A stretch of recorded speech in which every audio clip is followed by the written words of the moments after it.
Promise చేయడంలో మద్యపాన నిషేధం పెడతాం. దానిపైన లిక్కర్ అవుట్లెట్స్ గ్రాడ్యువల్గా తగ్గించేస్తాం.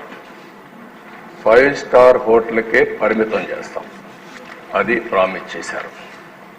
దానిపైన షాపులు 4,380 షాపుల్ని 2,934 చేసి మళ్ళీ దాన్ని ఇంక్రీజ్ చేసి 3,392గా పెంచారు. దాని పేరు ఏపీటీడీసీ టూరిజం పేరుతో ఒక 458 షాపులు ఇచ్చారు. బార్లు 2019లో ఎన్ని ఉన్నాయో 840 ఉంటే ఆ 840 అట్లనే పెట్టే పరిస్థితికి వచ్చారు.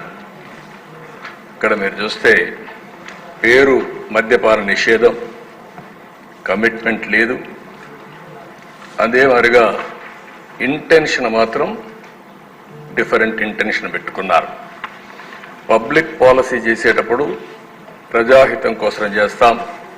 అక్కడ మొత్తం మ్యానిపులేషన్కి, పర్సనల్ గెయిన్కి దోహదం చేసే విధంగా పబ్లిక్ పాలసీ చేసే పరిస్థితికి వచ్చారు. ఇల్ ప్లాన్డ్, ఇంబ్యాలెన్స్డ్ పాలసీ టోటల్గా ఫెయిల్యూర్ అయ్యే పరిస్థితికి వచ్చారు. అడుగు అడుగునా తప్పులు చేశారు. దానివల్ల నేరాలు పెరిగాయి, బ్లాక్ మార్కెటింగ్ పెరిగింది, బూట్ లెగ్గింగ్ వచ్చింది. మొత్తం ప్రజల ఆరోగ్యంతో కూడా చెలగాటమాడే పరిస్థితికి వచ్చారు. నెక్స్ట్ ఇక్కడ మీరు చూసినప్పుడు అనేక మీటింగుల్లో చూసాం. మాట్లాడితే ధరలు పెంచుకుంటూ పోతే ఆటోమేటిక్గా తాగే వాళ్ళు తగ్గుతూ వస్తారు. దానివల్ల రాష్ట్రం బాగుపడిపోతుంది. ఇదే కుర్చీలో ఆ ఉపన్యాసాలు అందరూ విన్నారు, మీరు కూడా విన్నారు, బయట విన్నారు. క్వాలిటీ ఆఫ్ లైఫ్ పెరిగిపోతుందని చెప్పారు. అయితే జరిగింది మీరు చూస్తే 75% పెంచారు. 1-2%గా 75% పెంచారు. ఎక్కడ ప్రాపర్ అనాలిసిస్ లేదు, మైండ్ అప్లికేషన్ చేసే పరిస్థితి లేదు. ఎందుకంటే దొంగ పని చేయాలంటే ఏమైనా చేస్తారు, పట్టుకోలేని పరిస్థితి ఉన్నప్పుడు విచ్చలబిడితనం కూడా వస్తుంది. అదే జరిగింది. మీరు ఫస్ట్ ఇది మీరు చూస్తే ఏదైతే ARET introduced at flat rate for bottle through 422 GO number 39/2019 category వారుగా అక్కడ పెట్టారు. మీరు ఐఎంఎఫ్ఎల్ ఎఫ్ఎల్ని పెట్టి 60-90 మిల్లీలీటర్స్, 180, 375, 750 ఇట్లా డిఫరెంట్ మిల్లీలీటర్స్ పెట్టారు. ఆ రోజు 10 రూపాయలు, 60-90. అదే కిందికి వస్తే 4/5/2020 వీళ్ళు అధికారంలోకి వస్తానే కొత్త జీవో తీసుకొచ్చారు 128. అందులో 10 రూపాయలు 20 రూపాయలు చేశారు, 20 రూపాయలు 40 రూపాయలు చేశారు, 40, 80, 80, 160. అదే మరిగా 100 రూపాయలది 240, 250, 480. అదే నెక్స్ట్ డే ఇది చేసింది 4/5/2020 129 జీవో నెంబర్. 1 డేలో మార్చారు. మార్చి మళ్ళీ 20, 40, 40, 80, 80, 160, 160, 320, 240, 480, 480, 960. అంటే పిచ్చతనం కాకపోతే మైండ్ ఉండేవాడు ఎవడు చేడి పనులు. అంటే ఏది చేసినా జరిగిపోతుందనే ధీమ, గర్వం, మనిషిలో ఉండే ఉన్మాదం దీనికి దారితీసే పరిస్థితి వచ్చింది. నెక్స్ట్ దీనివల్ల ఏం జరిగింది? వాళ్ళు ఒక వ్యవస్థ పెట్టారు. ఆ వ్యవస్థ కూడా నేను చెప్తాను.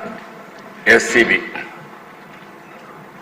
బిట్వీన్ మే 2020 టు జూలై 2020 ఇక్కడ చూస్తే నెంబర్ ఆఫ్ కేసెస్ 321% పెరిగాయి. నెంబర్ ఆఫ్ అరెస్టెడ్ పర్సన్స్ మీరు చూస్తే 466% పెరిగాయి. Monthly average quantity of liquor smuggled into Andhra Pradesh 2012% పెరిగాయి. అంటే మొత్తం ఫ్లడ్ గేట్స్ ఓపెన్ చేసినట్టు అయ్యింది. సీజర్ ఆఫ్ వెహికల్స్ 636% పెరిగింది. అవన్నీ కారణం Telangana, Karnataka huge difference of rate. Tamil Nadu, even Orissa అన్ని దగ్గర నుంచి వచ్చేసే పరిస్థితికి వచ్చింది.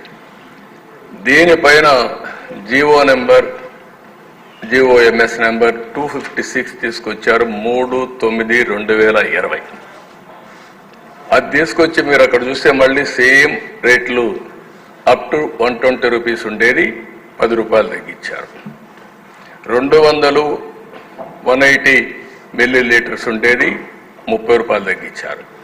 అట్లా కంటిన్యూగా తగ్గించుకుంటూ 1000 మిల్లీ లీటర్స్ ఉండేది మాత్రం తగ్గించలేదు. అన్ని రేట్లు అదే వారుగా 2 తగ్గించారు, 2 పెంచారు. దాని కిందన మళ్ళీ SCB reported that due to large difference between the MRPs of medium and premium bands as compared to neighboring states, huge smuggling register అయింది. 1211 కేసెస్ స్మగ్లింగ్ కేసెస్ వచ్చాయి. ఏది 40 రూపాయలు పెంచారు, అందులో ఎక్కువగా స్మగ్లింగ్ జరిగింది. దానిపైన మీరు చూస్తే మళ్ళీ అప్ టు 150, అబోవ్ 150, 200 మాత్రం పెంచకుండా మిగిలిన 10 50, 60, 100, 110, 200, 220, 400, 440, 540, 590 పెంచారు. ఇది కూడా మీరు చూసినప్పుడు 1 మంత్ 5, 9, 3, 9, ఇది 29, 10 అంటే 1 మంత్ 10 days, 15 daysలో పెంచారు. నెక్స్ట్ ఇక్కడ ఈ ఇన్కన్సిస్టెన్సీ పాలసీలో మీరు చూస్తే ఇలిసిట్ లిక్కర్ డిస్టిలేషన్ రాష్ట్రం మొత్తం 1,78,00,000 లీటర్లు సీజ్ చేశారు 1924 లోపల. NDPL 66% పెరిగింది కంపేర్ టు 14-19కి. ఇంక్రీజ్డ్ క్రైమ్ 64% పెరిగింది. అడ్వర్స్ ఇంపాక్ట్ ఆన్ హెల్త్ 52 నుంచి 54% పెరిగింది. Failure of enforcement 161% increase in arrest 14-19 కంటే ఇది కంపేర్ చేసి వచ్చింది. Severe impact on financial condition of poorer section, అది ఎంత దుర్మార్గం చేశారంటే అది కూడా నెక్స్ట్ చూపిస్తాను నేను. ఇక్కడ Milton Friedman economist, Nobel laureate, అతను చాలా స్పష్టంగా చెప్పాడు, when you impose taxes on a product like alcohol, it is essential to consider the broader economic and social impacts. Excessive taxation can drive markets underground, leading to increased crime and health risks అని చాలా స్పష్టంగా చెప్పారు. అంటే మనకు కూడా అర్థమవుతుంది ఇది, కానీ ఏమాత్రం లెక్క పెట్టుకోకుండా చేసే పరిస్థితికి వచ్చారు.